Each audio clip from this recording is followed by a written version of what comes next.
News Talk is online. News Talk Online is a production of Paltalk.com, the largest multimedia interactive program on the internet, with more than 4 million unique users on demand on iTunes and on YouTube and on Blip TV and on my blog, GaryBaumgarten.com, where you can post your comments, whether you agree with yours truly or not, no retribution.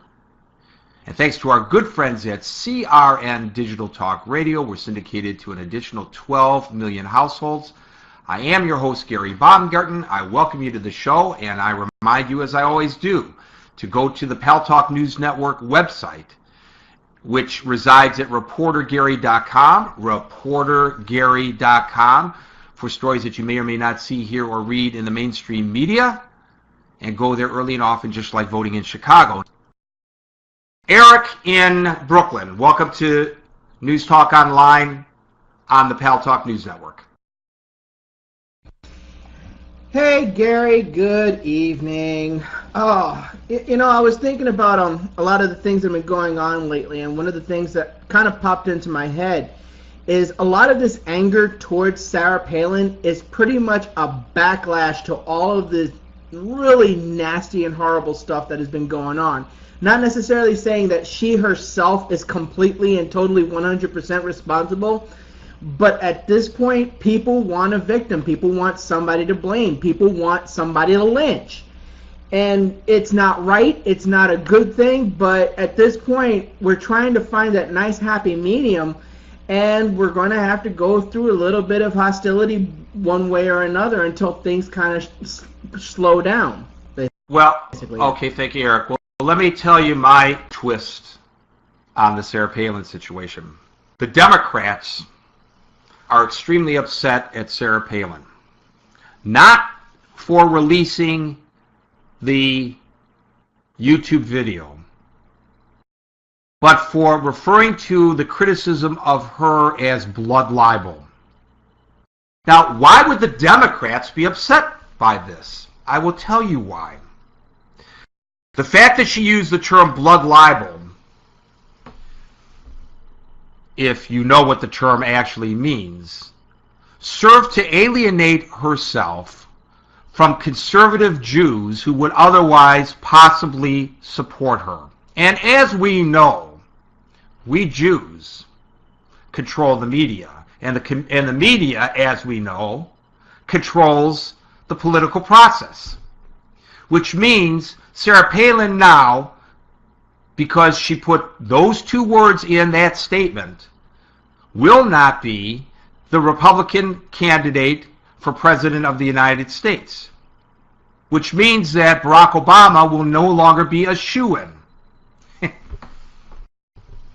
Stop and think about that, ladies and gentlemen. Sylvia in New York, welcome to News Talk Online on the Paltalk News Network. I want to tell you something. As President Obama was speaking, we were having a live feed into, the room I hang out in. And as that was going on, people were fighting and calling each other the most dreadful names that you possibly can call people. I mean, I was very touched by his speech. And Crow's Wisdom, as you know, has decided to monitor his own speech. Me too, to a certain extent. Well, to a large extent, I've decided to monitor my speech because words do have weight. That's number one. Number two, Sarah Palin did herself a disservice where she could have done herself a service. If her speech had lasted 3 minutes, like the first 2 or 3 minutes, she would have been okay. After that, she just blew it. She went right off the rails. Because up until that time, she was saying, I'm very sorry that this happened to Congresswoman Gifford, and, I extend my hopes to her family. And then we went into the blood libel situation and the defensive mode, which was absolutely ridiculous, and which I think if you become defensive, it shows that you're guilty. I mean, that's as far as I feel about it. Now, People in this room have been asking, did Obama sign the T-shirts? And what about the T-shirts? I want you to know I still have my American flag with the Twin Towers on them. It's a pin, okay? Because that was such an important event to me. I still have that. And no, Bush didn't sign it. I would like you to ask Robert Goddard, who has stated in this room that Obama made money off from signing the shirts.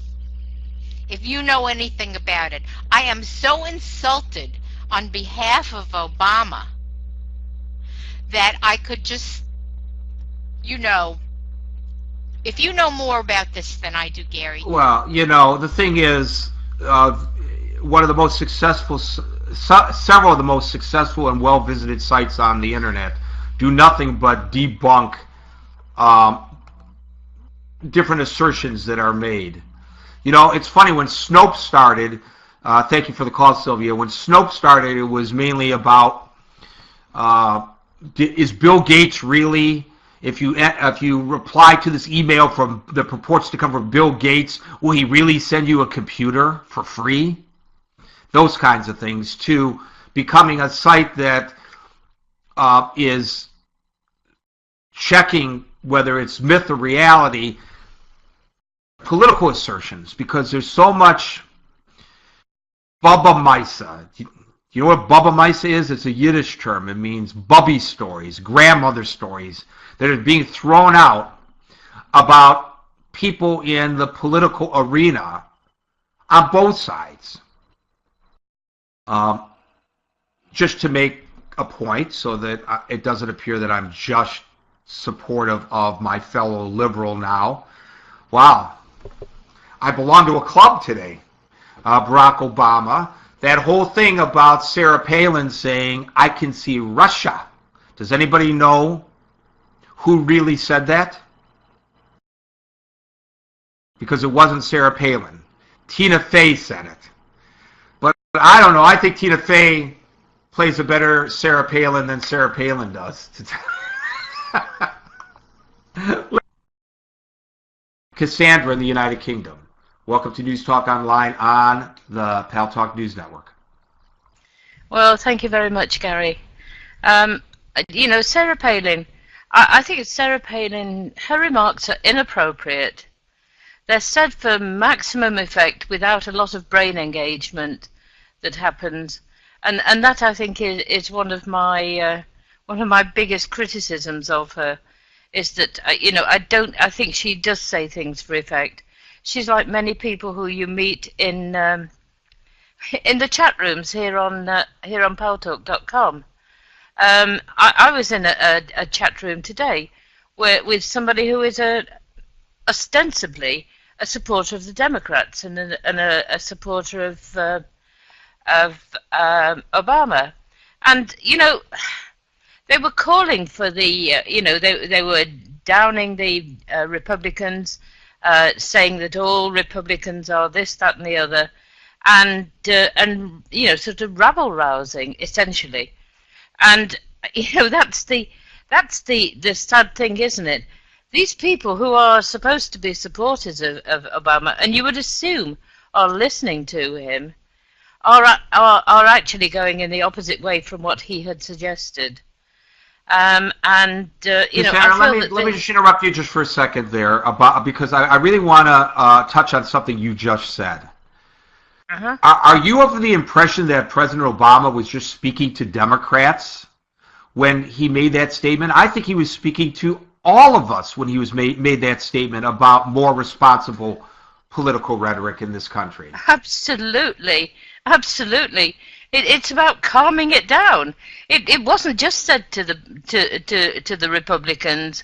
It was said to Democrats as well. I think guilt can be laid at both sides of the aisle on this particular occasion, because it's hateful rhetoric, and it does have an impact. It does have an effect, and I think that if we're, I don't know whether it's directly related or indirectly related to this tragic event that happened in Arizona. Nevertheless, I feel that it is really a point that America and many other nations need to come to, where they stop this this hateful rhetoric, this setting up of one person against the other. After all, whether you're a Republican or a Democrat, if you can vote, you're still an American. Isn't it America you're supposed to be there for? For God's sake, fight for the country and stop fighting each other. That's my opinion, Gary.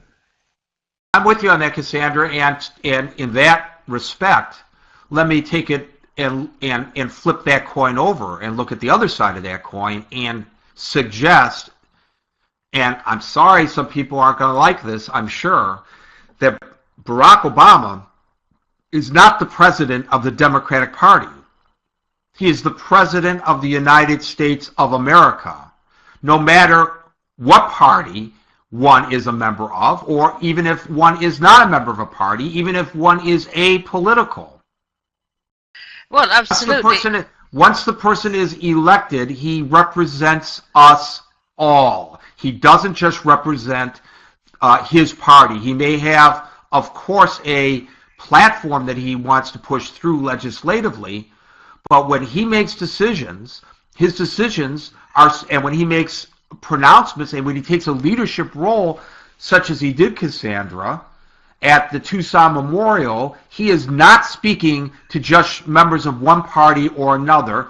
He is speaking to us all. And it's at moments like this that we're supposed to put aside our partisanship and listen as a country. We don't have to agree with him, you know, and we don't have to agree with everything he says, but he's speaking to us all as the president we elected, our representative. Yeah, absolutely. I mean, the time to argue about President Obama is surely in 2012.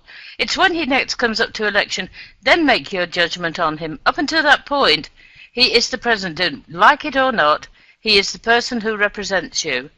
And I think that, you know, there's no denying it. And if you don't do that, then surely you weaken America.